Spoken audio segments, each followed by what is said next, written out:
Hello and welcome to a no BS approach to looking great naked. My name is JC Dean and my philosophy is simple. Health and fitness habits should complement your life, not make you miserable in the process.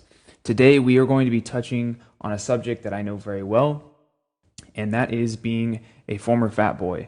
Now the show is going to cover what it's like to be a former fat boy and just being a former fat person in general.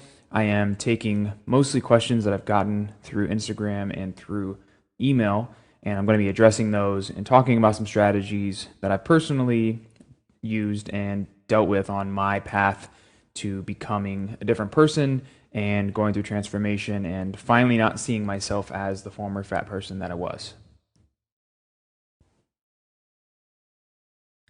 First thing I want to cover is how to see yourself differently.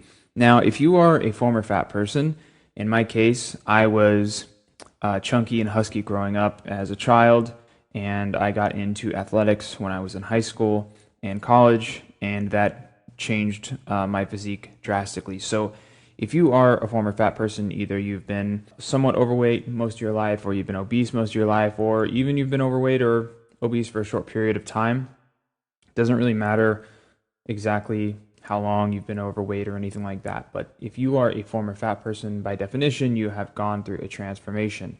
So you were once overweight or obese, and now you are relatively thin and fit, and in some cases, very fit comparative to the rest of the world.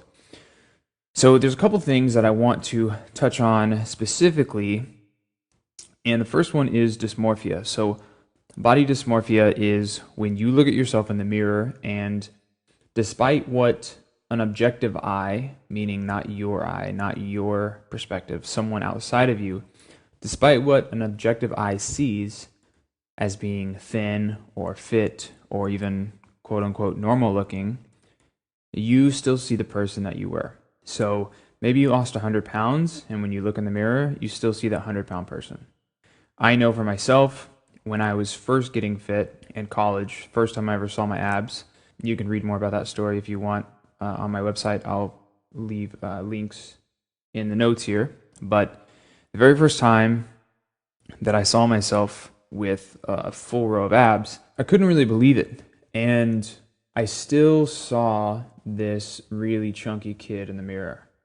And it wasn't many years later that I realized that I wasn't that same person. I just want to relate a little bit, and acknowledge that the dysmorphia is real. I happen to get over it just through getting used to being more fit and more muscular and seeing a fit person in the mirror as opposed to an overweight person in the mirror. When I was a kid, I was so self-conscious about my body weight and the way I looked that I wore shirts and shorts that were 2 or 3 times the size that they should have been, and that was just simply because I thought that it was hiding the fact that I was overweight. And when I would go to the pool in the summer, most of the time would wear a shirt when I got in the pool because I thought it would hide my fat rolls. And to the person that's never been overweight, that sounds crazy, or to the mother or father that sees their young kid that's overweight, it sounds crazy to them because it's like, no one cares what you look like, just enjoy yourself. But in the mind of someone that was formerly fat, I remember feeling really self-conscious. So as far as dealing with dysmorphia, I don't have any great insights in terms of looking at yourself differently. I really think it takes a lot of time. It also takes a lot of patience with yourself and realizing that you can change, and all I need to do is look back at photos or think back to memories I had as a kid and a teen growing up, and then looking at myself now and realizing that I look way different. Another thing I think is important to realize is if you see yourself in the mirror as this still as an overweight person, there's some things going on psychologically that are probably not just tied to your physical appearance and what you see visually. There's probably some hangups that you have psychologically with how you felt as that person and probably how you feel now about yourself. So without going into the territory of counseling or anything like that, because I am not a counselor, I'm not a psychologist. I've been to quite a bit of therapy and counseling to deal with various issues or things that are going on in my life. And sometimes seeing a therapist and talking about these things can be really helpful. So if you are someone who has lost a lot of weight and you are constantly worried about how you look and how you feel, then I would encourage you to do that. So the next thing I want to touch on is there are ways that you can be objective with yourself, even if it doesn't feel completely objective. And what I mean by that is, if you look at your former fat self, and let's just be hypothetical. Let's say you had a 45 or a 50-inch waist. And now, years later, you've been working out, you've been eating healthy, you've lost a lot of weight, and now you have a 30-inch waist. Now, that is a huge difference. But there are still people that look at themselves in the mirror and see this person that they still feel has a 50-inch waist. Just objectively, me thinking about it and being rational and logical about it, that sounds so bizarre to me. But I get it, and I understand. Sometimes what you see in the mirror is not a true reflection of what is true in reality. And this is where our perspective and our own emotions can sabotage us and make us harder on ourselves than we need to be. And one thing I think is really important about this is understanding that you cannot be 100% objective with yourself. So you sometimes might need some outside help. You might need some encouragement from other people. You might need to do some things that I'll cover here in a second that will help you be objective. So those things are taking objective measurements. So a really easy way to do this is to keep an Excel log or write this down on a piece of paper or any way that you track your progress. And it's really important to keep these records because you can look back on a record objectively. You can't normally view things in the moment objectively at all times because your emotions can be involved. And I do this with all my personal clients who are undergoing transformation. I help them understand that just because they feel a certain way about how they look, or they're looking at maybe the way their clothes fit or something like that, they feel like they're not making progress. But an objective way to help you see that you are making progress or see that you have made progress is to keep track of your records. So an example is take measurements around your waist, take measurements around your hips, around your chest, around your arms. Wherever you want to keep track of progress, take those measurements and write them down objectively. Same thing you can do is to do scale weight. Now, I know scale weight can be a really touchy subject for a lot of people who have a lot of emotional tie-ins and hang-ups with their weight and how it makes them feel as a person and how they view themselves.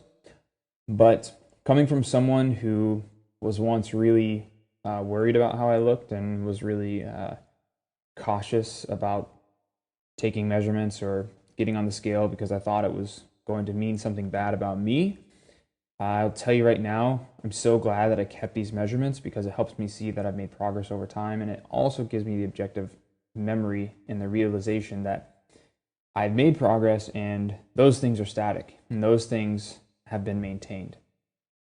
So keep track, keep records. If you are keen to do this, take selfies, have progress pictures. It's my only thing I kind of regret, I guess, in hindsight, is I wish that maybe I had more pictures from when I was younger, but I was, I don't know, pretty concerned about my weight, I guess, and so I didn't care too much about, having those pictures. But when I'm working with clients, I always encourage to take photos because it's not only going to help me be objective with you and say, hey, yes, you are making progress here. We can clearly see your waist is getting smaller and your clothes are fitting looser. It also serves as a record for you so you can look back and see how much you've achieved. Last thing I want to mention is there are some mental barriers that you are going to have to overcome.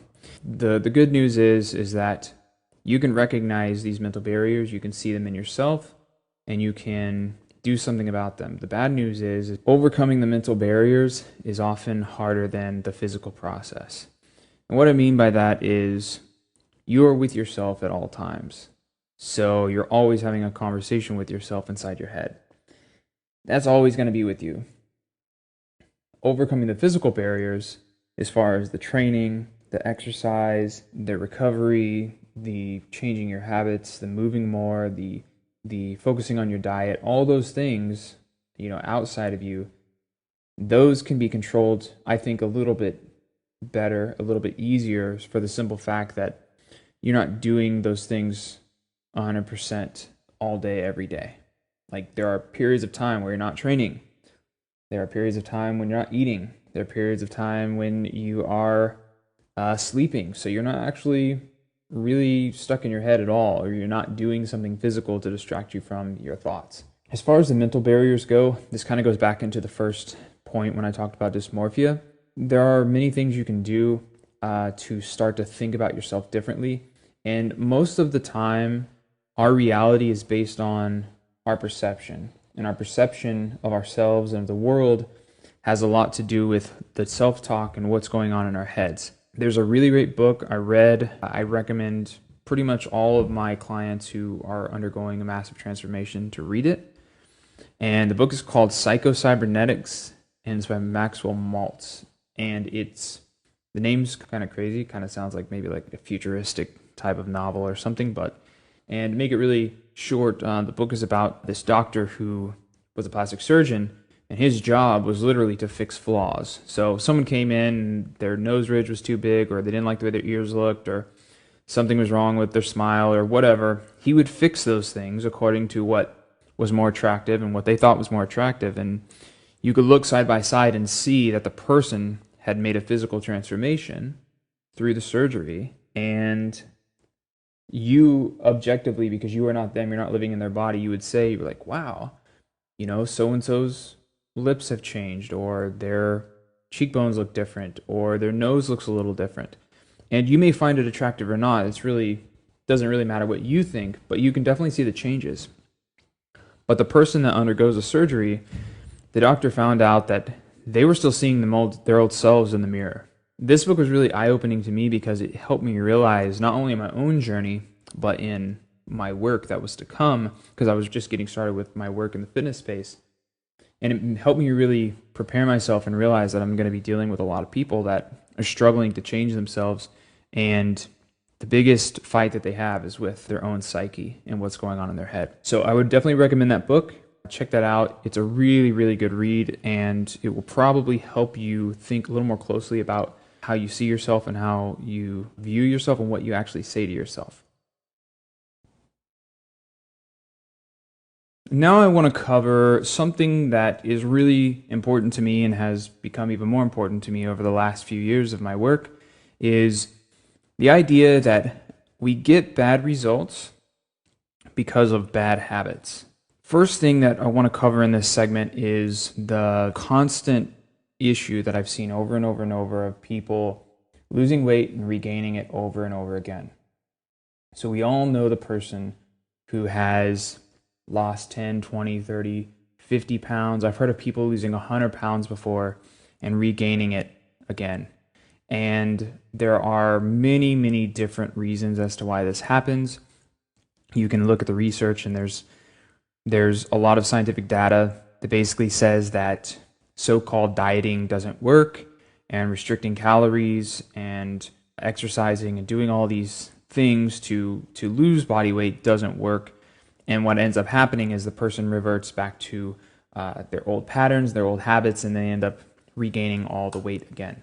While there is scientific data and research that states that dieting doesn't work, I think we need to take that view with a grain of salt. And the reason for that is because there are tons of people in this world that have overcome obesity and have overcome illnesses that are a result of being overweight, such as diabetes. There are tons of people that have lost weight and kept it off. So while some scientific data, some researcher tells you that dieting doesn't work, don't mind what they say too much, because not everyone knows everything and not everyone has it figured out. But when it comes down to regaining the weight, there are two things going on.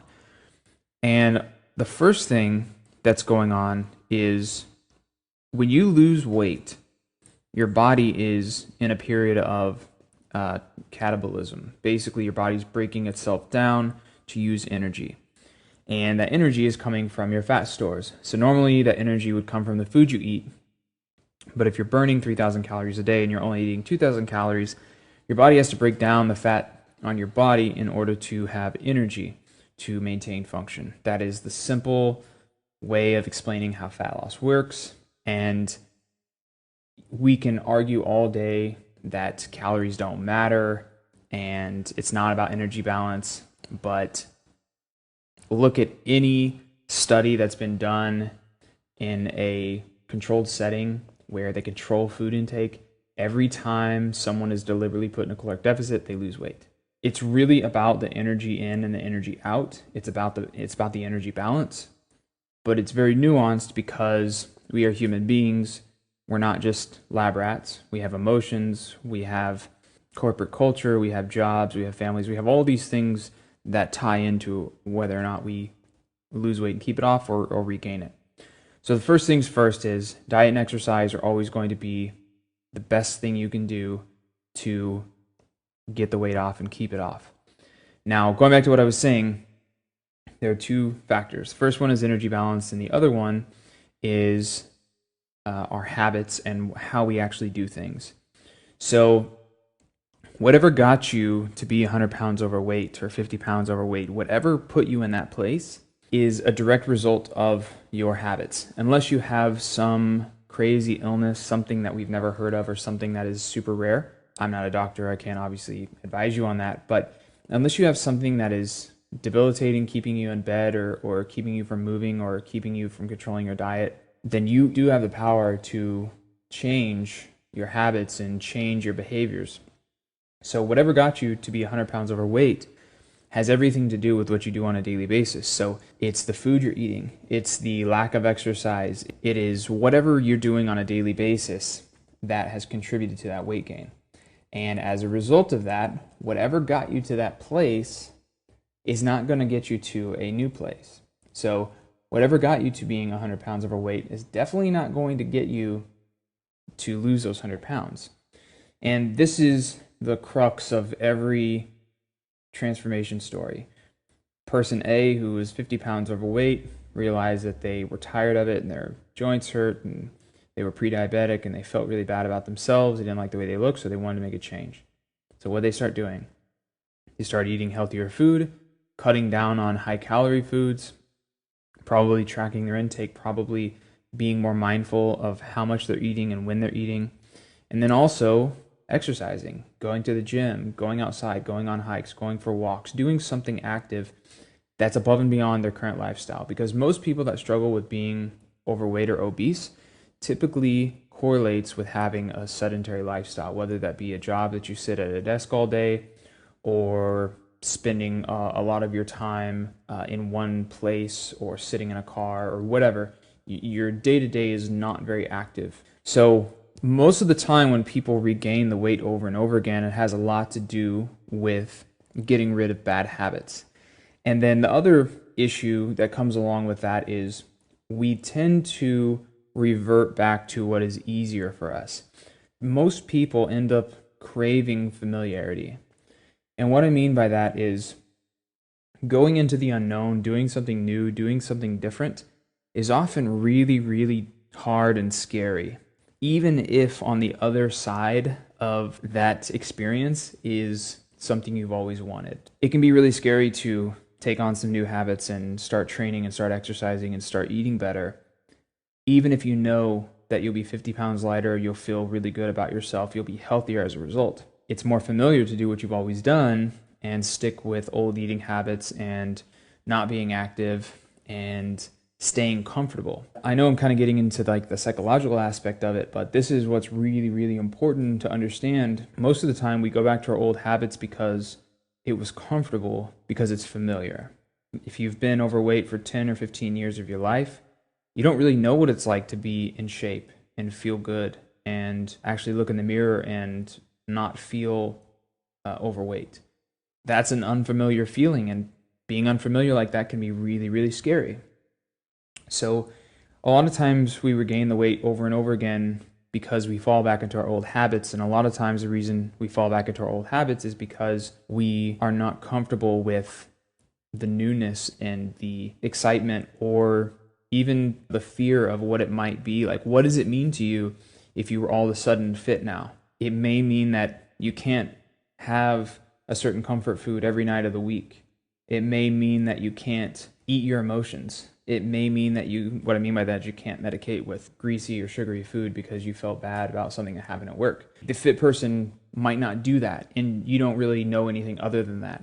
falling back into those old habits and old patterns can be really easy because as humans, we are creatures of habit.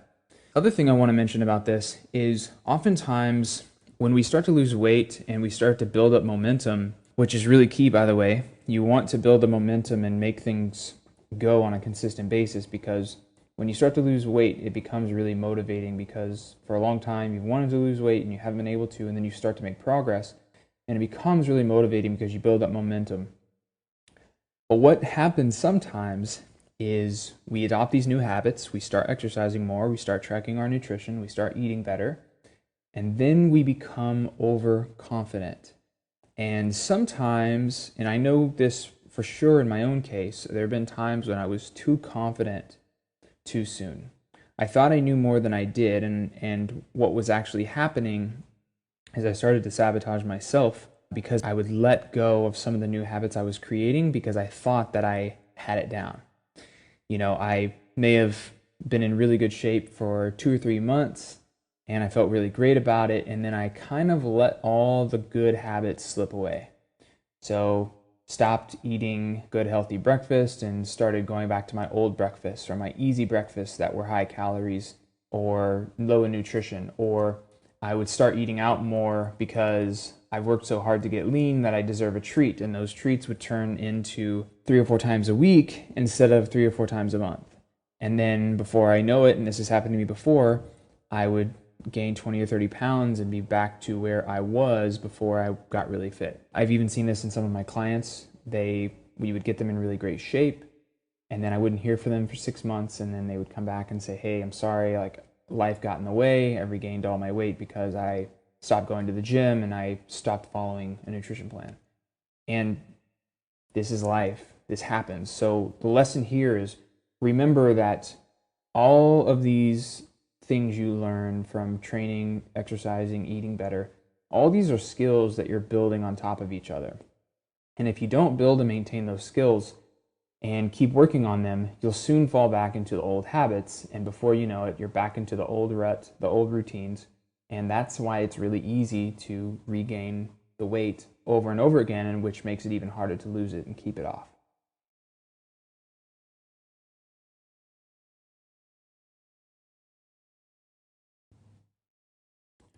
Okay, so for the last segment of this podcast, we're going to talk about an irrational fear of fat gain. Now, I realize I have a lot to say about the topic of being a former fat person, so I want to break this up into a few different recordings.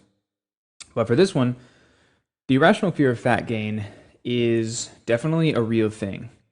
Now, I say it's irrational because most of the time the questions I get from people is, am I going to regain all this fat in a very short period of time?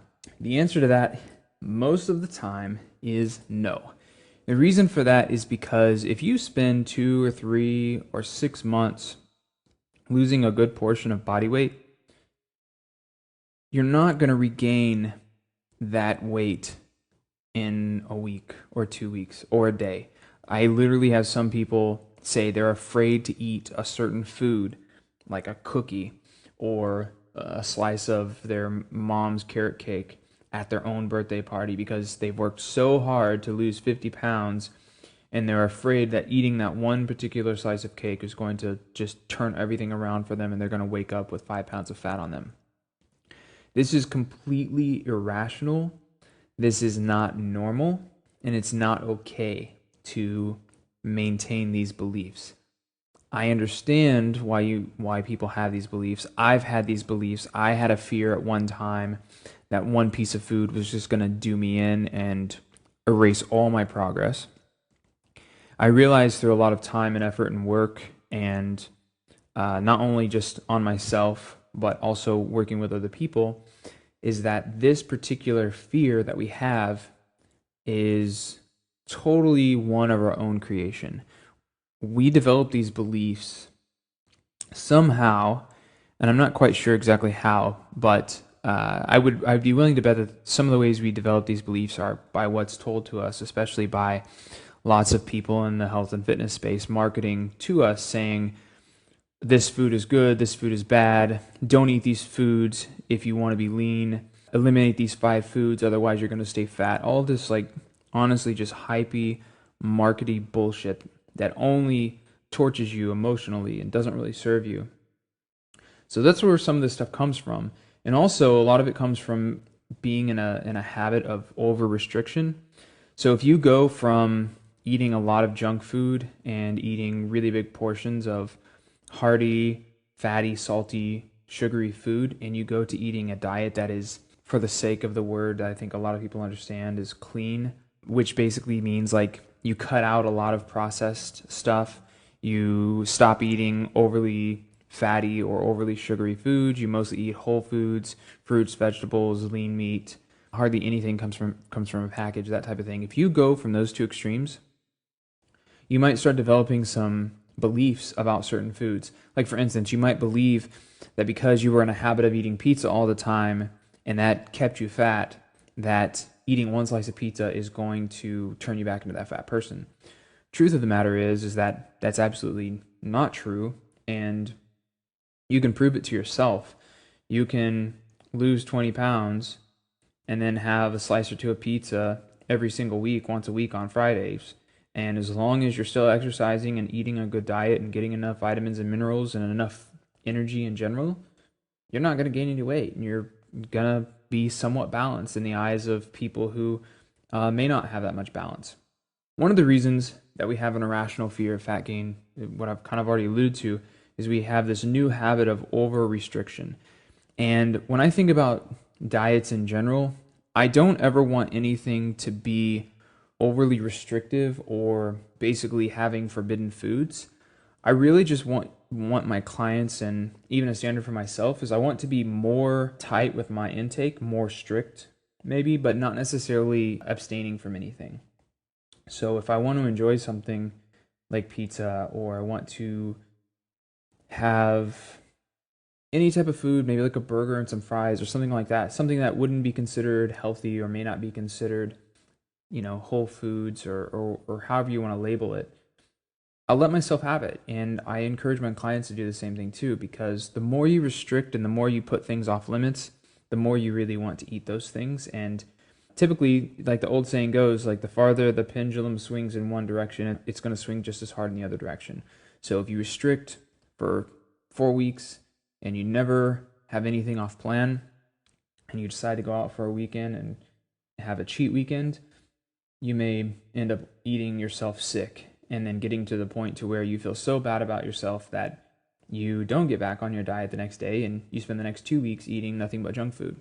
And that is a way that you can definitely regain a lot of fat in a quick period of time, because if you're in a dieted state and you've been restricting for a while and your body's constantly losing body fat, your body is primed to put on more fat if you up the calories really quickly and start eating way above your maintenance. And it's really easy to eat way above your maintenance when you're eating burgers and beer and wings and all kinds of other high fatty foods. So this leads me to the next thing I want to cover, is that we cannot restrict forever. You might have an irrational fear of fat gain, but you have to realize that you can't be on a diet forever. It's not only bad for your mind and your mental state, because you are not eating the foods that you probably want to eat and that you enjoy. It's also really, really bad for your hormones. And too much dieting can wreck your hormones. And it's been documented in scientific literature. Negative energy balance is almost always associated with low testosterone in men, high levels of estrogen in men, high prolactin in men, low levels of thyroid in men and women. Women can also develop estrogen issues. Anytime you restrict food for too long, it can be bad for your mental state and also be bad for your hormones.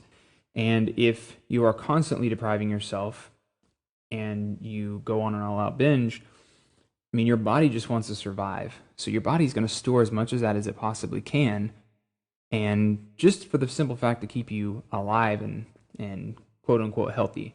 Your body doesn't really care how it looks. That's only your perception and what you see, and it's also a lot of cultural conditioning from society, right? Like society has told us that there's an ideal for women. Women should look a certain way. Women should have a tiny waist and should be thin and should never be overweight, or should only look a certain way. And the same goes for men. There's a societal, there's this view that men should look a certain way. And not everyone feels this way. I understand that. But especially being in like the physical culture, there's a pressure to be muscular and lean. And I don't really mind that much because I love the idea of looking like an action figure. Do I think everyone needs to look like that? No, I don't think anyone needs to look like anything. You can look however you want to look. But we can really blame culture for setting standards that are probably not that practical or not that good for us mentally. So I just want to throw that out there. Like, remember that societal standards are pretty skewed, and that's also probably another reason why some of us have an irrational fear of fat gain. One thing I do like to remind people of is the fact that we are able to store fat on our love handles and our abs and our chest and our glutes and our thighs is the very reason that we are here. It's the very reason you're alive. Humans, depending on what you read and what scientific literature you buy, we've been around for over 100,000 years, probably longer than that anatomically. The type of people we are and how we evolved, we've been around for a very long time.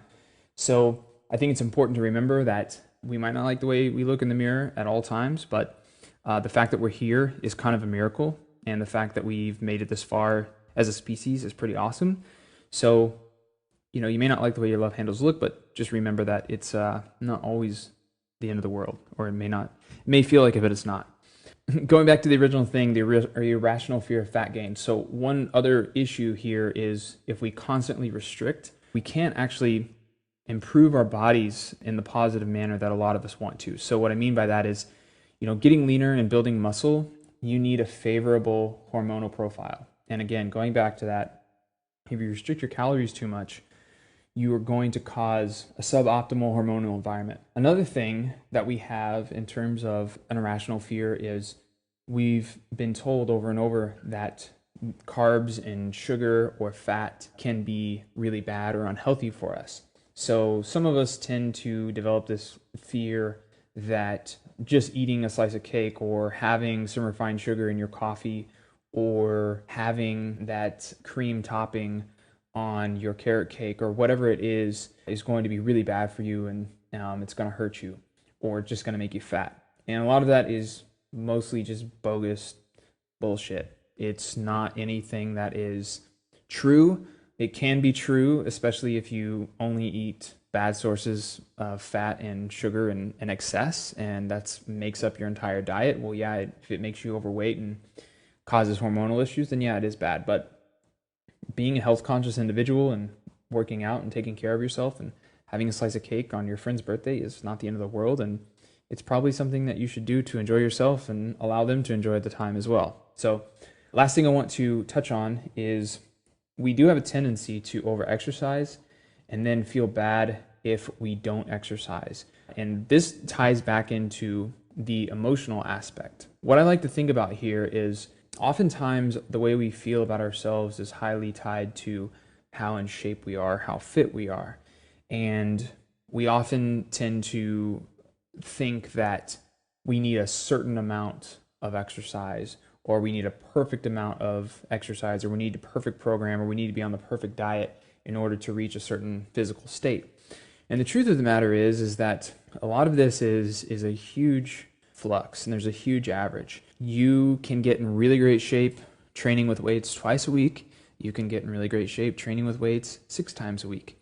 You can get in really great shape doing nothing but bodyweight workouts and sprints at the park, or you can lose a bunch of weight by just making sure you walk 30 minutes every day in the sunlight.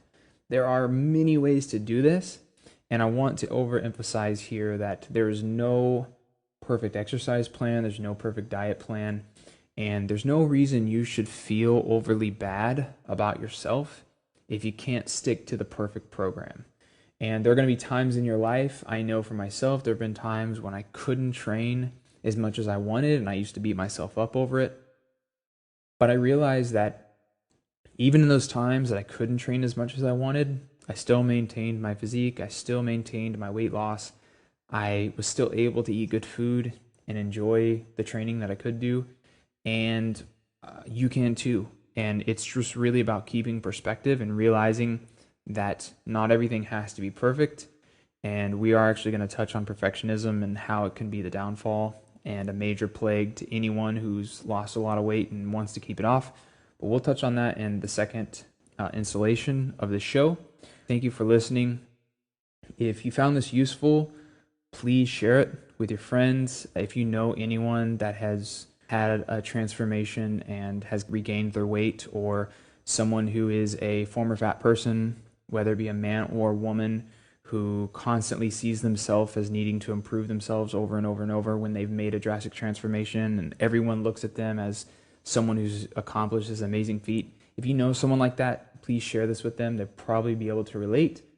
If you need any help with transformation and nutrition and training, you can find my work at jcdfitness.com. If you need help with coaching or you need nutrition or training advice, all that information is there. I appreciate you listening, and I will speak to you soon on the next episode.